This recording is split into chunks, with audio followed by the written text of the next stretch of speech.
Begitu banyak yang ingin bertanya kepada Pak Mario Teguh, antara lain juga bisa dilakukan lewat Twitter Pak Mario, @mtlovinhani ya, satu-satunya Twitter yang dimiliki oleh Pak Mario Teguh. Dan saya akan ajukan satu pertanyaan kepada Pak Mario dari Anda lewat Twitter, saya tampilkan di layar. Ini dia. Dari Alba Bulil 46, lebih baik mana Pak? Orang kaya yang sudah merasa kecukupan, atau orang miskin yang selalu bekerja keras demi mencapai kemandirian finansial? Super sekali.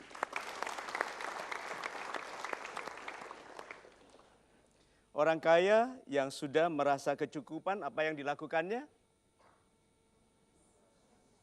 Bersyukur, lalu meneruskan kekayaannya bagi kebaikan sesama. Lalu tidak lagi memperkaya diri seperti takut kekurangan. Itu orang-orang kaya yang tidak jujur itu tidak punya batasan mengenai apa yang cukup.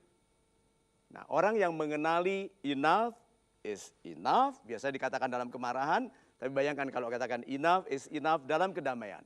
Terima kasih Tuhanku, kekayaanku sudah cukup, hartaku sudah cukup, sekarang izinkan aku menggunakan ini bagi kemaslahatan sahabat-sahabatku.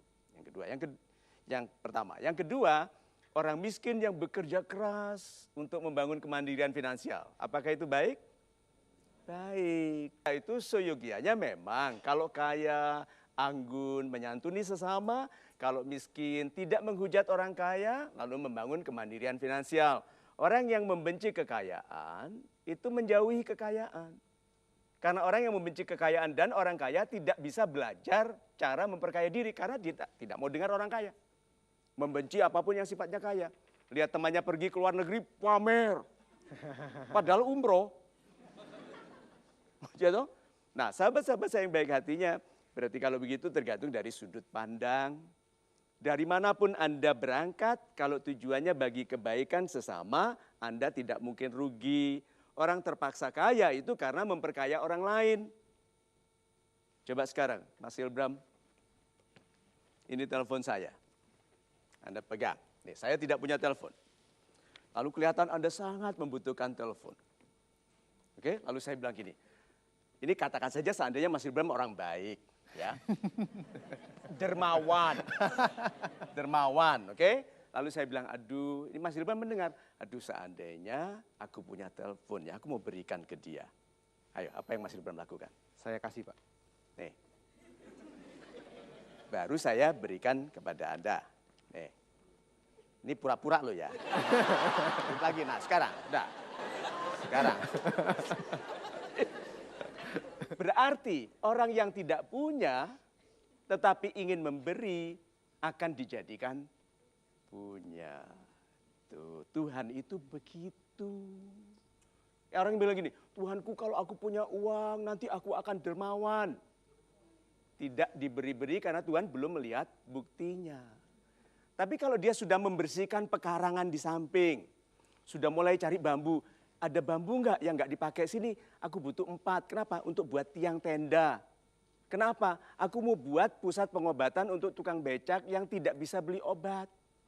Kamu sudah punya uang? Belum. Kenapa? Paling tidak mendamaikan hatiku kalau aku sudah punya tenda. Ayo, sudah lihat setelah itu apa yang dilakukan oleh Tuhan? Mendatangkan rezeki dari sudut-sudut yang tidak diduganya. Jadi orang yang tidak punya tapi bersungguh-sungguh memberi, kalau Tuhan percaya melalui tindakan, karena bentuk terindah dari rencana adalah tindakan.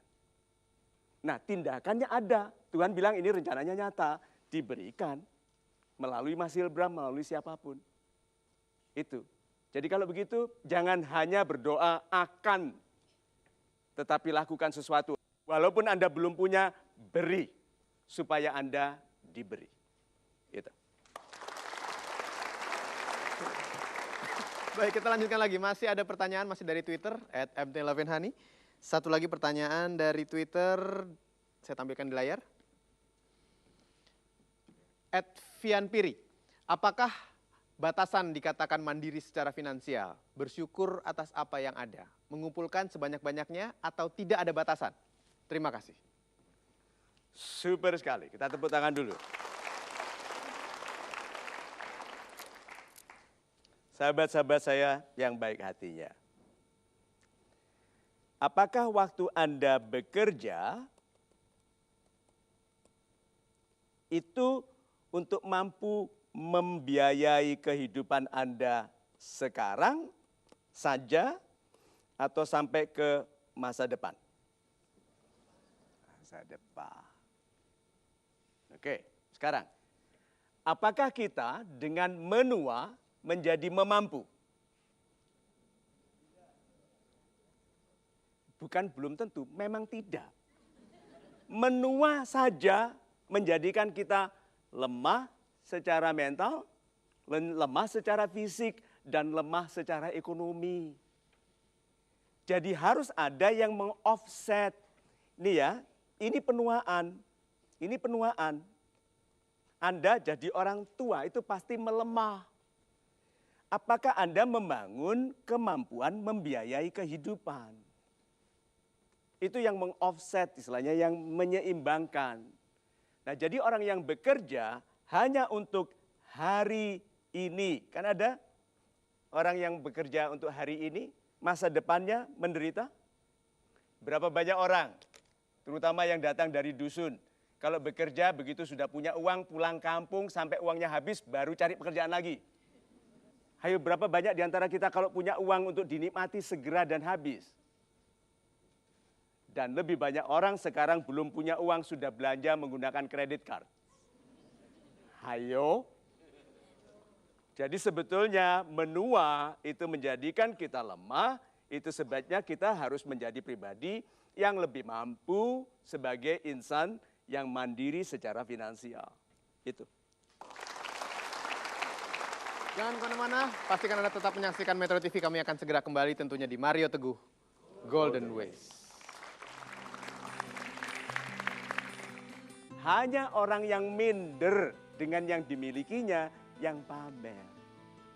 Telah banyak wanita kota cantik bling-bling kalah cepat menikah dengan gadis dusun.